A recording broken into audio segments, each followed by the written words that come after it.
So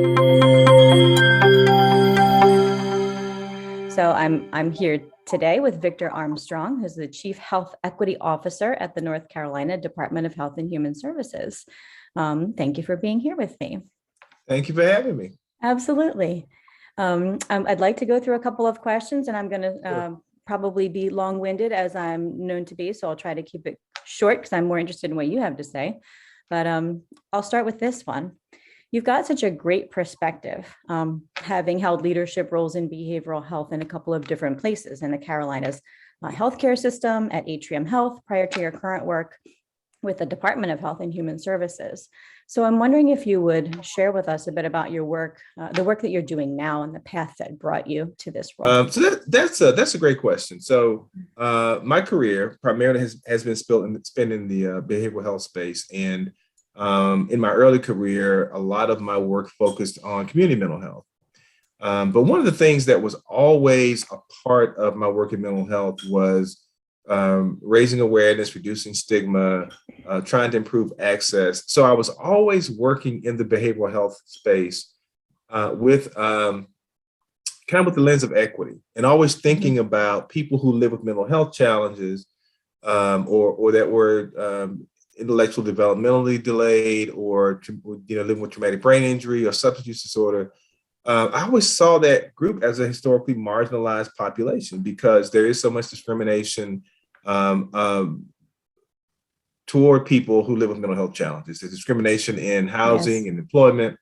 So I've always kind of been in the mental health space with an eye toward equity. And the unique thing I think about this job is that it is really me being squarely in the equity space, but having that mental health lens. So it allows me to really think about equity differently, and not just the behavioral health part, but what it does allow me to do is it allows me to take equity out of that context where people really usually want to put it. They usually want to make it about race and ethnicity. But I come to it with, no, it's not just race and ethnicity. It's about mental health. It's about people who live with physical disabilities. It is about urban versus rural. There are all these nuances to how someone can be historically marginalized. So I think that's helped to prepare me for the role that I sit in now. But having said that, my passion still is and always will be mental health. That's great. Now, I know you have a master's in social work? Did you have you done clinical work in your past, in your career? Early in my career, I did clinical work. Interestingly enough, so I started early in my behavioral health career as a clinical social worker, and I actually managed some outpatient clinics for an area mental health program. So back then, our mental health structure in North Carolina was a little different. And so I worked for an area program that covered 5 very rural counties. And I'm originally from rural Eastern North Carolina. Okay. And so I worked for an area program called Tideland Mental Health, and we covered 5 very rural counties. The population of the 5 counties combined was about 94,000 people. So it was just very rural, very small. But there was a time where, for a period of time, for 3 of those counties that I covered, I was the only clinician in 3 counties. Oh my goodness! I did the mental health. I saw the kids. I saw the adults. We would sometimes have somebody that would come in to do some of the substance use stuff. But for a while, I did it all. I ran the DWI groups. I saw the men who were court ordered for domestic violence. I actually ran domestic violence groups for about 8 years on a contract. But I saw the men who were court ordered for domestic violence, and I saw the women who were the victims of the men who were court ordered for domestic violence, because that was all there was. Wow. And so it gave me a really unique perspective, I think, in both in the challenges of accessing services in those rural communities, but also it allowed me to see a lot, to really experience a lot, and to get familiar with a lot of different things at the community level. It also meant that I was, for many of these people, I had to do a lot of their case management, connecting them with many of the social drivers. And so it gave me a really good perspective on the impact of some of the social determinants. Because I was seeing, the kids and the parents, and sometimes the grandparents, it gave me a different perspective on generational trauma, and some of the challenges that are passed down from generation to generation. So So it really gave me, I think, a very, very unique perspective. Now, the challenge with that, though, was when you have to do so many things, it is hard to master any of them. So you can, you can become decent at doing a lot of things, but not master any of them. And like any clinician, there were some areas that I favored more than others. So, Sure. There were some pieces of it that I enjoyed. There were other pieces that I didn't enjoy as much. Uh, I think my interest has always kind of been adult mental health, and I could do child mental health and do it fairly well. But that was not where I really wanted, where I naturally wanted to focus or gravitate. And the same with working with substance use disorder. I didn't do much in the IDD space. A lot of that was we would bring somebody in who do some of that. I did a little bit of it, but not nearly as much of that. Okay. Talk about cross training. My goodness. Yeah. What a great perspective for you to have and for you to come into, to I guess, move along, grow in or progress, to the position that you're in now. Yeah, I think it's interesting when I look back over my career because I've done a number of different things. I've worked for a couple of departments of social services. I've worked for a couple of now managed care organizations. At that time, there were our area programs, and now they've morphed into to MCOs. And of course, I worked for a couple of hospital systems because I did that before coming to the state. But I think all of that, again, it gave me a very, very unique perspective because now if I'm at the table with all these different entities, I understand what they're talking about. I understand their challenges. I can speak their language, and that's always always helpful. So, and the other thing about it is I learned that in all these different venues, we were kind of treating the same people. Whether it was social services or when I ran a behavioral health hospital with Atrium, or when I was working for area programs, managed care organizations, it was the same people. And oftentimes we weren't making the connections with one another. We could sit around the table and talk, in very general terms about the things that we need to do differently. But even some of those conversations were conversations about what the other should be doing. But it is helpful even now in this role that I have a pretty decent perspective about some of the challenges in the community, but also about some of the some of the opportunities in the community. Right, absolutely. That's great. Thank you so much. It's you've been in so many roles. It's impressive. It makes sense to me where you are now. My next question really is, with this discussion in specific, I'm really hoping to shine a light on disparities in mental health care. So obviously I'm talking to the right person with the right experience, and disparities specifically as they impact Black and African Americans in the US. So would you please help us kind of level set first with a definition of the term disparity as it relates to mental health care? I think we all think we know what it means. I think I know what it means, but it would be helpful for me to hear. I mean, in general, when you're talking disparity, you're talking about a difference, a measurable difference. And there is a measurable difference when it comes to behavioral health, and not a measurable difference in terms of, Black and brown people are more susceptible to mental health challenges. Because that's not the case. There's no evidence to show that you're more likely to be mentally ill if you are Black or Hispanic, or, as opposed to being white. Now, what evidence does show, though, is that Blacks in America are 20% more likely to report psychological stressors. So things that are actually, the kind of things that could lead to depression, anxiety, poverty, and domestic violence, and racism, and all those kinds of things. So that does exist. But I think where the disparity lies, it really is primarily in access. When you look at the access to community mental health care, most of the community resources, the outpatient resources, are not located in communities where Black and brown people live, work, play, and pray. And that's a challenge because when you think about, and I do a lot of work in the suicide space. When you think about suicide, for example, suicide itself is not a disease. Suicide is the worst possible outcome of the culmination of a lot of very complex things, which often can include mental health challenges.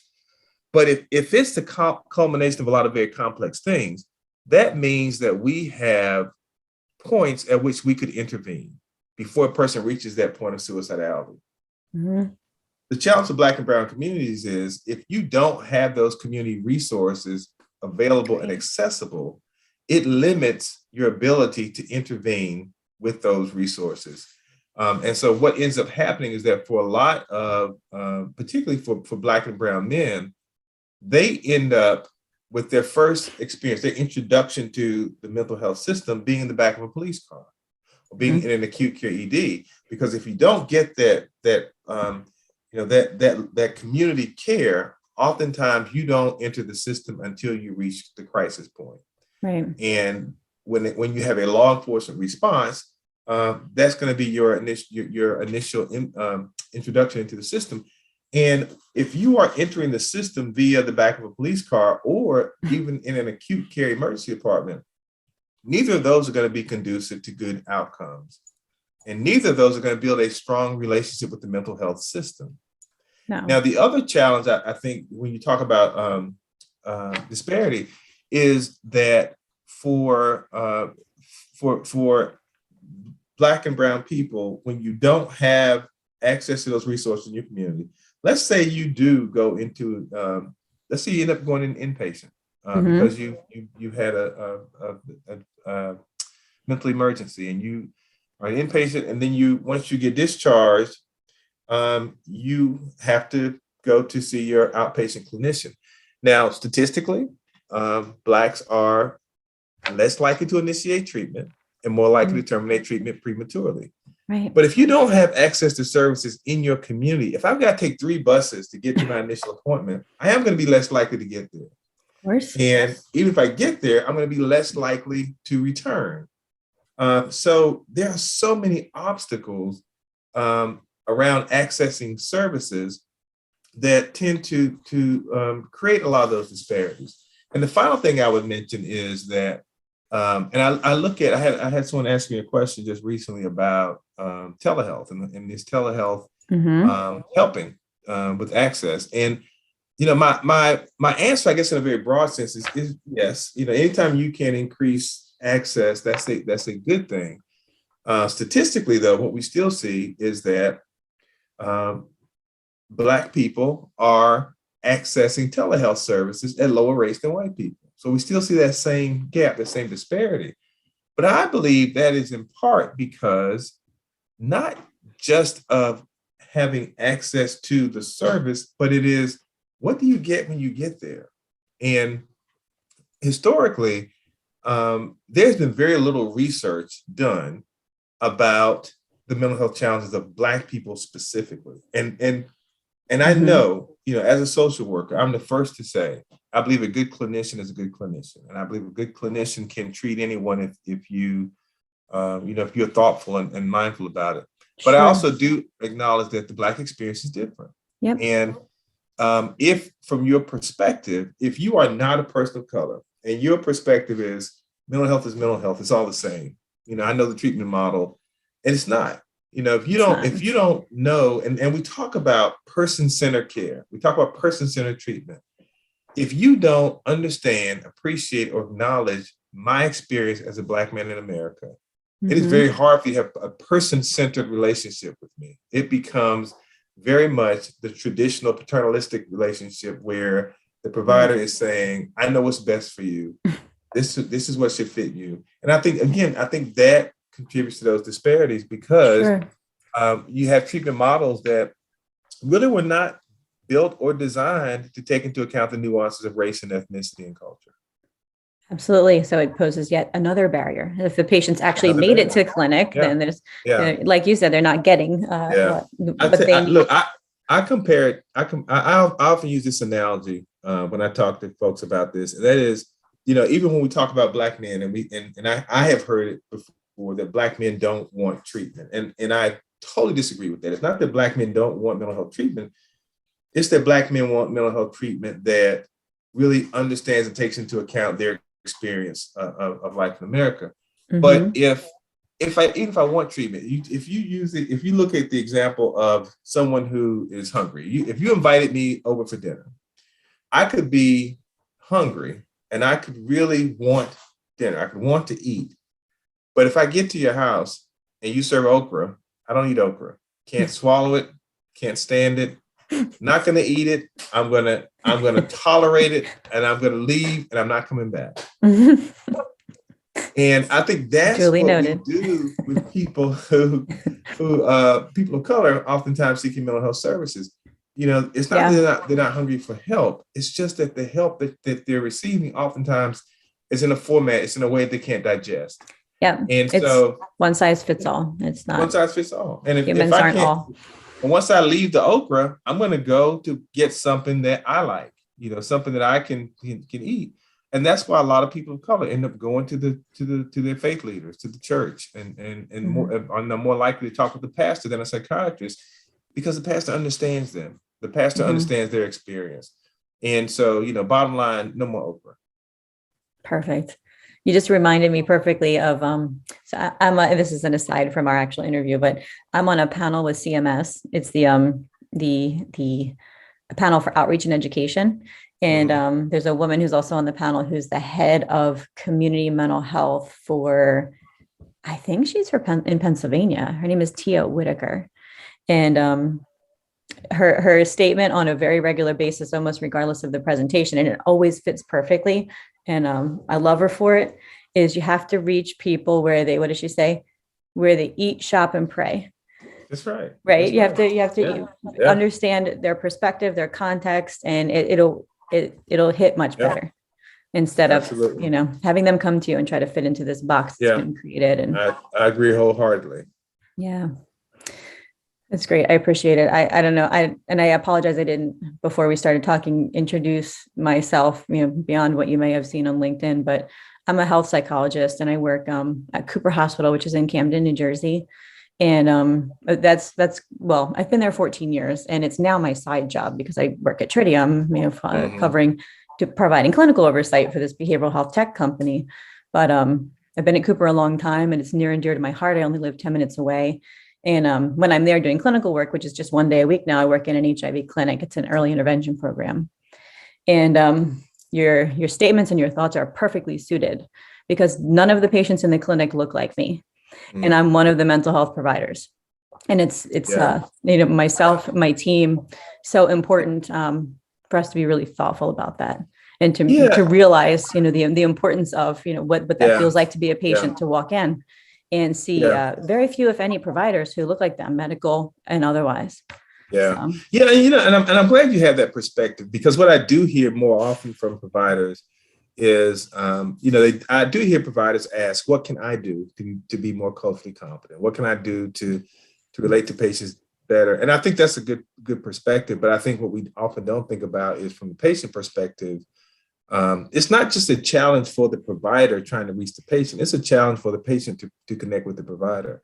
Yeah. And I can tell you, as a Black man in my 50s, it would be very difficult for me to walk into the office of a 20-something-year-old, blonde-haired, blue-eyed female and say, I cry all the time. I don't feel like getting out of bed in the morning, and my sex drive is low. That's a difficult conversation to have with someone who you just don't identify with and don't think that they understand, really what that means to you culturally. It's a different conversation to have with anybody. And so I think also from the patient perspective, and that's one of the reasons too, I think going back to your question about part of the disparity, one of the challenges is there just aren't enough Black and brown clinicians. Yes. And there are a lot of folks, and I think particularly for mothers of Black male children, and then for Black men in general, I think that is one of the challenges, that there are not a lot of Black and brown therapists, period, but certainly not a lot of Black and brown male therapists. Right. So right. I appreciate it. And I'm not sure if you said blonde hair, blue eye in their 20s, just because you didn't want to get yourself in trouble, or you were being extra kind. I have a birthday in a few weeks. I'm in my late 40s. Well, you wear it well. Thank you. I think maybe it's a Zoom filter. I'm not sure. That's funny. I love where I work, that I can say. That keeps you young.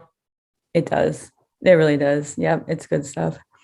I appreciate this last piece of our discussion. I think you already covered some of my next questions. We're kind of talking about, there's research about disparities, and you already made the statement that when it comes to actual like diagnosis of mental health conditions, prevalence rates of disorders are not higher among Black and brown people than they are among white people. There seems to be a difference in reported psychological symptoms, which I think is interesting. And is that your understanding? If so, can you share a little bit more about it?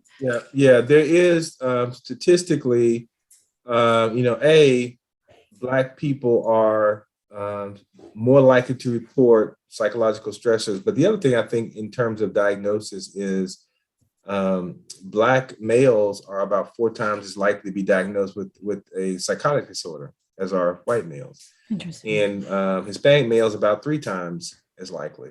Yep. And one of the it's probably more of a hypothesis than anything else, but and I share this primarily with clinicians as I'm talking to people around the country. When I look at the example I often use is paranoid personality disorder. And when you look at paranoid personality disorder and you look at the 7-ish criteria that you'd have to look at, hitting 4 of those 7 to be a candidate for the diagnosis. And one of the things I share with people is that depending on how you hear me, on any given day, I could probably hit 4 of those 7. If I'm talking about things that I experience as a Black man in America, what you hear is paranoia. What you hear is complaining. What you hear is anger. I am much more likely to get that diagnosis than a white man would, because you might hear him differently. And I think that's part of the bias is the way that we hear, because when we hear the presenting factors, we don't also hear the experience that comes with that. We don't hear the pain of systemic racism. We don't hear the experience of that generational trauma. We only see the person in front of us, and what we see is someone who's angry and oftentimes appears to be paranoid without reason. I can't tell you that, I know one of the criteria is that, you think that people are lying to you or talking about you behind your back. You are likely to hold grudges. All of those things I can go to the barbershop on any Saturday and I can hear Black men talking about all of those things. And if I were sitting there keeping score, I could say, "Oh, he sounds like he's got paranoid personality disorder. He sounds like a candidate." But it's just a lot of times it's how you hear. And so what you don't need is another label that puts you at a disadvantage or says you're to be discriminated against. What you need is someone who can hear and understand, and you need safe space to talk. But we are seeing an increase in suicide rates, primarily among young Black males. And I believe a lot of that is because clearly we need to normalize the conversation, but we need safe space to be able to talk without immediately being involuntarily committed. Absolutely. Completely agree. It's how it needs to be heard with an appreciation for where a person comes from and what they've been through in life. And sometimes what seems like for me anyway, in my experience working with patients, both now the patients I work with in clinic, and many, many years ago, I worked with adolescents who were court adjudicated and in the foster care system. And what some would call paranoid behavior, I called adaptive. Of course, right? Of course, they're looking over their shoulder. They're gang involved. They're, all kinds of. That's right. That's right. It makes sense, right?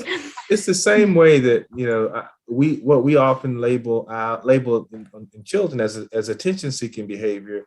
It's actually connection-seeking. They're trying to seek connection in the only way that they know how. And too often, I think for Black children, they get labeled with conduct disorder.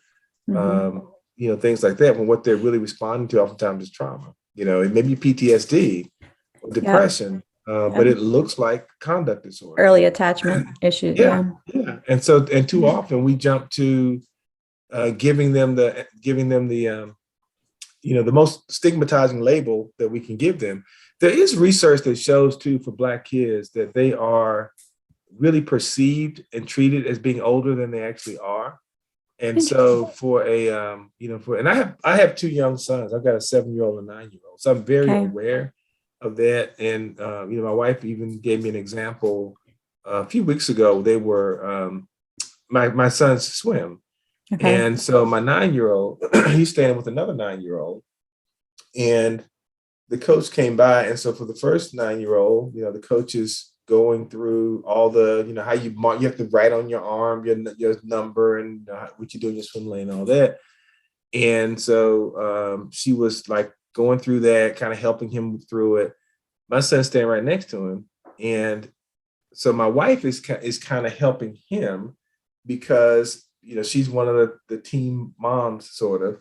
Mm-hmm. And the coach says, let him do it himself. He's old enough to do it himself. And she had to say, you do realize they're the same age.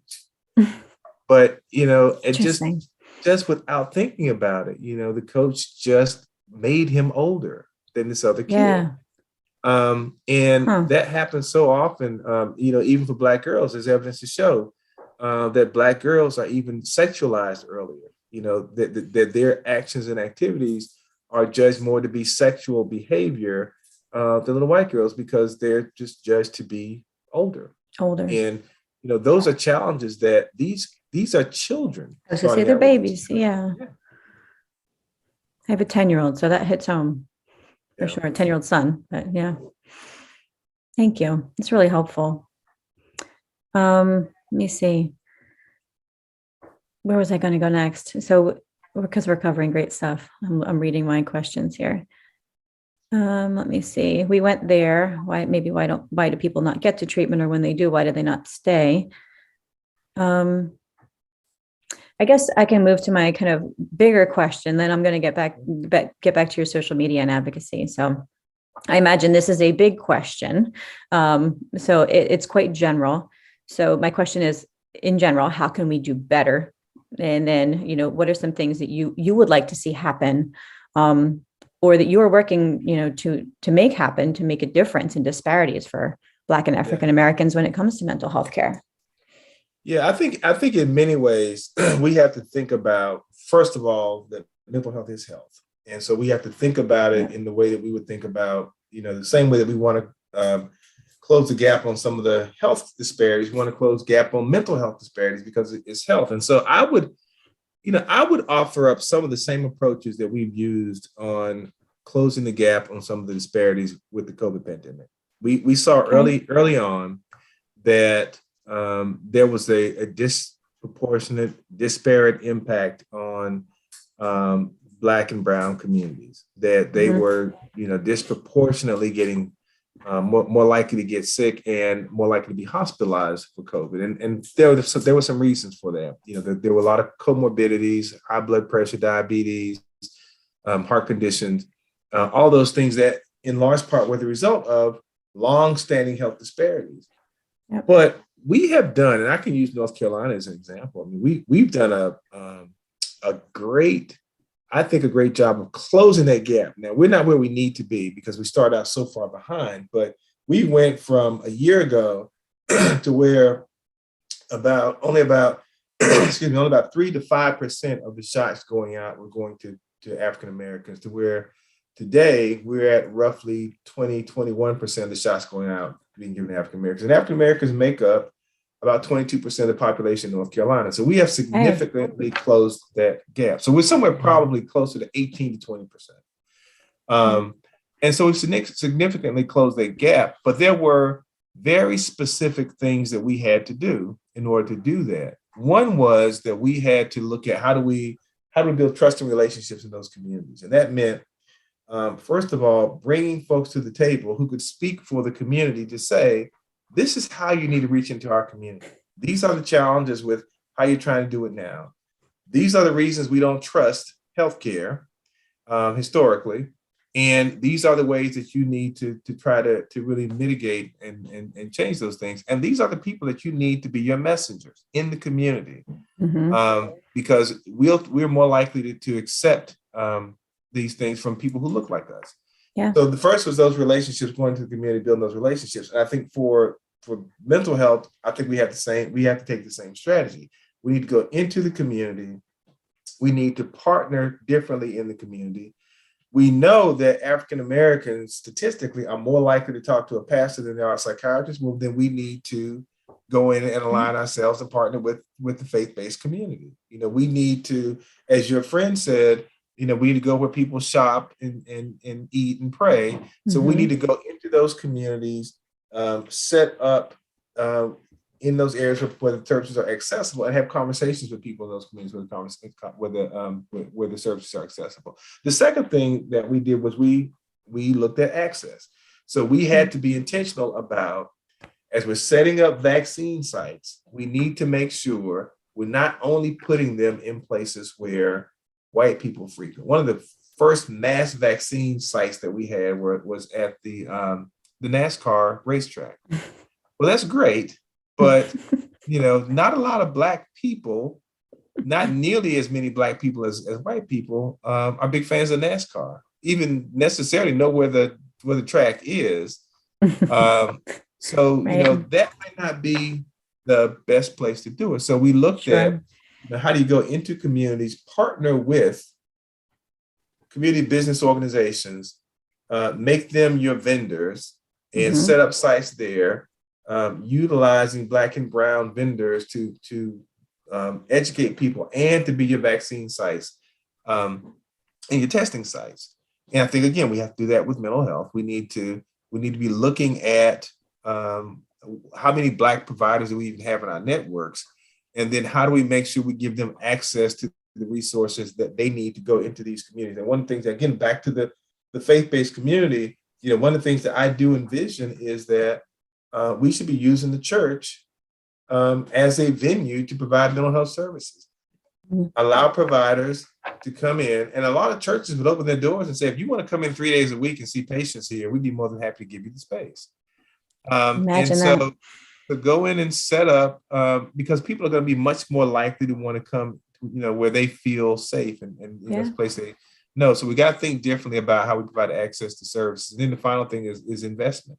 We had to invest resources, dollars, into the communities so that we could get them the access to the resources that they need. And I think we've got to invest differently. Part of that is, I think we need to be partnering with HBCUs in how we can, again, both providing access to services, but also in starting to look at how we grow our provider base that looks like the people that they serve. I think that we've got to be investing in a lot of the providers who are already doing work in the community, oftentimes pro bono, at the very least, without access to big government grants and contracts. How do we partner with them differently? And how do we invest in them? And so I think, and then the other thing is, I think that we have got to look at, like we know in eliminating health disparities across the board, we got to look at what the data is telling us and allow the data to help direct us and guide us in where we need to go. So I think with mental health, we both need to look at the data, but we also need to look at what data and research do we not have? We need research that helps us understand what role does racism play on behavioral health. What role does what role does we've started having conversations about adverse childhood experiences, but how does that impact behavioral health in Black and brown communities? So I think we just got to be much more intentional about taking seriously the fact that one size does not fit all. Right. Thank you. That is awesome and very helpful. I think I want to move to, let's see, my last question. And my lead into this is, you're a really wonderful and very present mental health advocate on LinkedIn. And your posts go a really long way, in my opinion, to reduce mental health stigma in general. Thank you. Absolutely. And especially your t-shirts, right? And I appreciate your focus on suicide awareness, right? It's awesome. It's impactful. I see you posting every day. You're sharing also important data, though. You're providing education. You're sharing resources for people who are in need, who might be in crisis. We never know. And I always look forward to your Easy Like Sunday morning posts. Um, and I'm wondering if you could just share with me a little bit about what inspired you to get started, and kind of thinking about using social media as a platform, which obviously makes good sense, but it's really working. So if you can share Well, a little thank bit you. about Thank that. you. Yeah. Thank you. I'm glad you thought it's working. So Mhm. it kind of evolved. I think I started for a couple of reasons. One is, as I've said, behavioral health is my passion. And I think that, most people tweet about what they're passionate about. That's why some Yeah. folks tweet a lot of food pics. That's what they're passionate about. And for me, mental health is my passion. And I initially, and I would tell you, I don't think I have missed a day posting something in 4 years now, maybe. Wow. That's Um, awesome.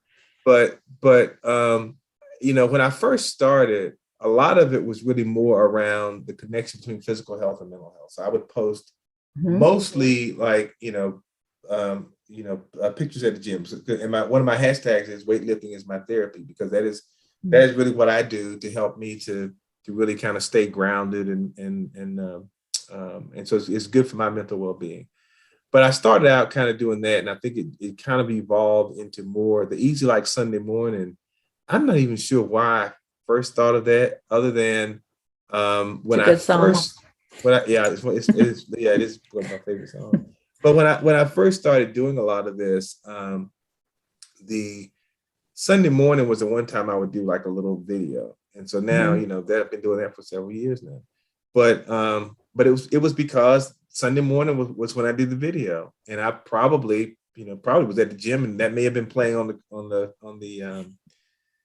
the speaker. But so Easy Like Sunday morning became my Sunday morning post, when I would do like a Mhm. little video about hopefully trying to encourage people living with mental health challenges and trying to reduce some of the stigma around it. And then I kind of evolved into the message t-shirts, and just, as I would post something, when I can, I like to have a t-shirt that kind of, goes along with the message, but at the very Mhm. least, something that's validating Mhm. and helping to reduce stigma. And interestingly, now a lot of people will just message me and say, "Hey, what's your size? What's your address?" And Awesome. they will just send me a T-shirt. Say, "Hey, would you wear my T-shirt?" And so I will do posts with T-shirts like that. But the biggest reason for me is, and this kind of comes back to my own mental well-being, I think, is that Mhm. I believe that for me, I need to feel like I'm putting something good out into the world. Mhm. And mental health is what I know. Mental health is what I'm passionate about. And again, I see the injustice, and so it's kind of a social justice issue for me. But this is a way of me putting something good out into the world every day, and recognizing that no matter what challenges I'm facing, there are people out there who are fighting the good fight every day, living with severe depression and anxiety and suicidality, and yet they keep getting up and fighting. And I just want to, do my part to encourage them to keep doing that. And so for me, I've evolved in how I do it. Hopefully, I've gotten better at how I do it. But at the end of the day, I probably do it more selfishly than anything else, because it just makes me feel good. Well, it's awesome. And for me as a mental health professional, I've always found myself over the years kind of preaching. It's I'm certainly don't need to tell you that people hold the common myth that if you talk about suicide, that somehow oddly it's contagious and people will get the idea, et cetera. And I've done my best to try to Yeah. dispel that myth. And I feel that I almost appreciate even more that you're putting yourself out there on a daily basis and, very obviously and openly and, with t-shirts talking about suicide. And Yeah. for me, Yeah. keeping it on the table is what dispels the Yeah. myth. Yeah. Like, this is a regular topic. Lots of people have these feelings and thoughts. You need to keep it on the table so everyone knows it's okay to talk about. Yeah. And so for me too, I mean, the other thing is, I think it's important for people who look like me to see someone who looks like me talking about Yep. it. And that's why I will often talk about the power and strength in being vulnerable, and just saying I'm struggling. I'm really having a difficult time, and being willing to open up and talk about that. And I think, again, especially I think in combination with, I would post the gym pics, the weightlifting pics, but then the next day I may post something that says, hey, I'm comfortable saying that I'm struggling, that and I will tell you, I don't have a mental health diagnosis. And I said I don't have some issues, but I don't have a mental health diagnosis, a textbook Human diagnosis. condition. Yeah. But I do have days when I just feel like I don't have the energy to do the things that I need to get done, like everybody does. Yep. And that's what I want people to understand. Your challenges may be different than mine, but we all have days when we just feel like, I just don't know if I got the energy to do it today. Mm-hmm. But for most of us, we are able to say, if I can just get through today, tomorrow's going to be better. For those who can't find that place to say, tomorrow will be better, I want to help them to know that tomorrow can be better. Yeah. Well, you're succeeding for sure. And where I think, the obvious is kind of the value in you being a successful Black man who's obviously physically strong and, who's able to put out this message that makes sense for that purpose, right? I'll tell you from my perspective as let's call it lesser than middle-aged white woman who's a professional, that it also feels like it completely resonates for me too. That it feels like I see me in you and what you're presenting. So I appreciate it on a personal and a professional note, for sure. Well, thank you. I appreciate that. Yeah, absolutely. Is there anything else? That was the kind of the lot of my specific questions for you. Is there anything else that you would like for me to include in our blog as we write it up? Because you're giving me so much great stuff.